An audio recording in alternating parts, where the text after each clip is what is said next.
Breaking the Law, featuring Senator Marcoleta. Binasag ni Marcoleta mismo ang prinsipyo ng transparency, isang bagay na siya mismo bilang halal na opisyal dapat pinangangalagaan. Sa kanyang Statement of Contributions and Expenses, idineklara ni Senator Marcoleta na gumastos siya ng 112 million noong kampanya. Pero ito ang nakakaloka, wala siyang donors na inilista.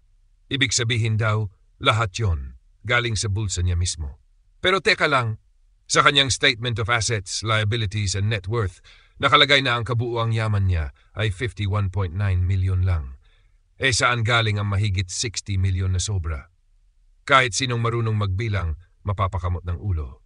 Ang sagot daw ni Senator Marcoleta, may mga kaibigan akong nagmalasakit. At ayon pa sa kanya, hindi niya kailangang ilantad dahil iyon daw ang pakiusap ng mga tumulong.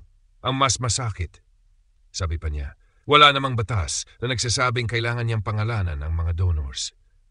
Pahinga muna sa Net 25, Senator, at basahin mo muna ang Section 14 ng Republic Act No. 7166. Nakasulat doon na ang bawat kandidato ay obligadong mag-file ng full, true and itemized Statement of Contributions and Expenses. Hindi approximate, hindi may mga kaibigan at lalong hindi ayaw nilang ipangalan. Ang dahilan ng batas ay simple, para malaman ng taumbayan kung sino ang nasa likod mo.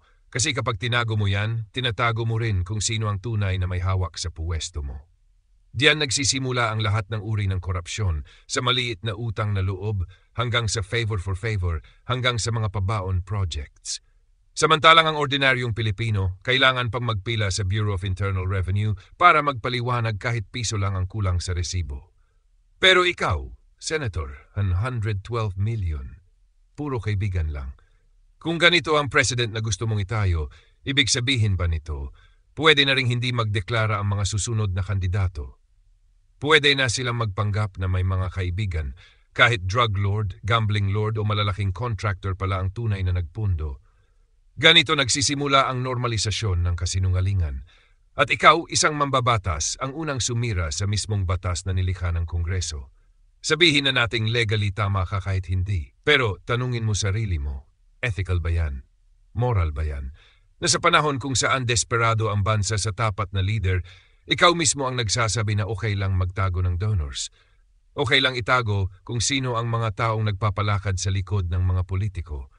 Kasi kung kaya mong lokohin ang COMELEC at ang taumbayan tungkol sa pera ng kampanya, paano pa namin aasahan na hindi mo rin lolokohin ang kaba ng bayan?